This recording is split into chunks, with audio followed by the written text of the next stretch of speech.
The program is basically 6 hours, and I've been teaching this for, I guess, 22 years at this point.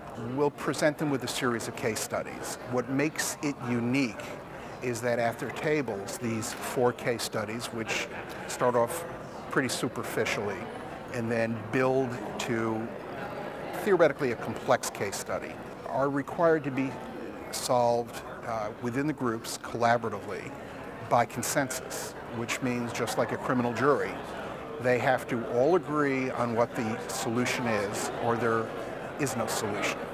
And in some cases, there is a substantial impact to a person described in the case study. They will find that as opposed to us teaching them what their ethics or values should be, rather the goal here is to help them identify what their ethics and values already are. This seminar is going to be a collaborative process, so it's going to be teaching collaboration, which will be a skill set that will be further developed for the kids. I hope that they come out a little more thoughtful human beings as they deal with situations at school and their families and later on in life. The core values and the decision making that we engage in as adults is really consistent with what the students are being confronted with today. Having done this for 22 years now, I've had the opportunity to have students who have been in this class come back as table leaders.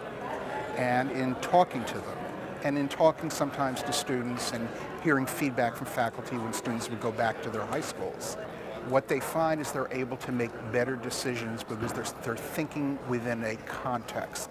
And if they can learn this methodology early, they'll make better decisions about where to go to school, perhaps what their major will be, if they're not going to school, what they're going to do.